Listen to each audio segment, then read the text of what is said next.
emergency duty team, the go-to people for any child who was placed into local authority care out of office hours. Not that this child, or rather teenager, had just come into care. Helena Curry went on to explain that the girl, whose name was Keeley, and who was 15 years old, had actually been in care since she was 10. "She's run away from her foster family, basically," she said. Her voice sounded tired. "Was picked up by the police a couple of hours ago." "Oh, dear," I said, imagining this most complicated of scenarios.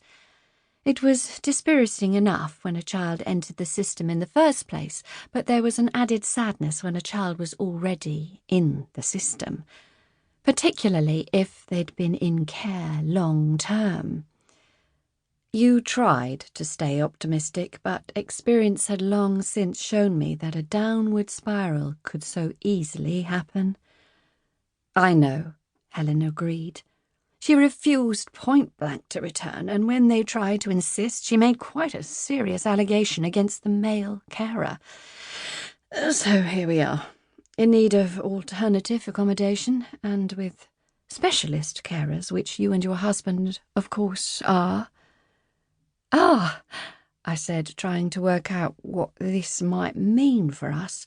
"So it wasn't just a case of fetching up at W for Watson, then?" She laughed. "Not in this case, no. No, given the circumstances and the length of time the girl has been in care." There was a pause. It felt a pregnant one. "And from what's on her file..." I was impressed.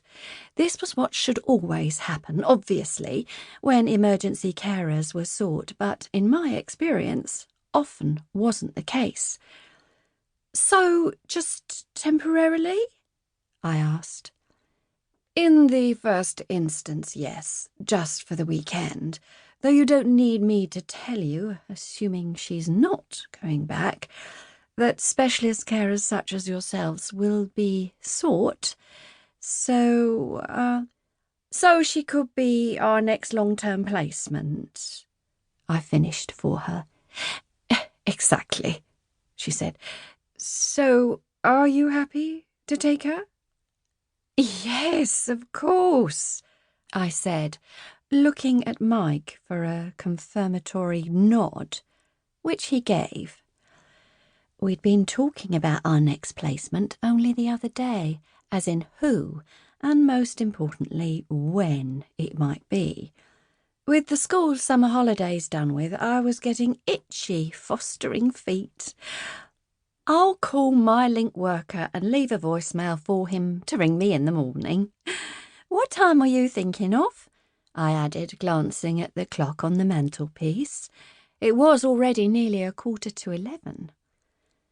Helena explained that Keeley was still with the police, but they were ready and waiting to take her anywhere it was decided she was going to go.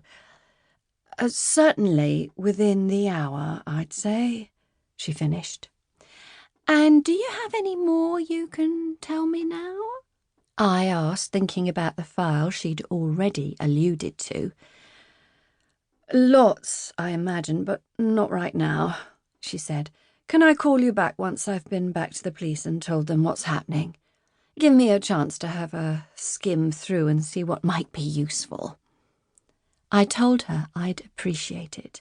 Information is power, after all, and she promised she'd call back as soon as she could, and, if that proved impossible, that she'd call again first thing in the morning.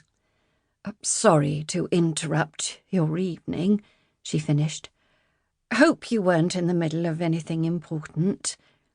Mike had unpaused the telly while we'd been talking in favour of recording it for later, so I was able to watch James McAvoy smile disarmingly as he took his seat on the famous sofa.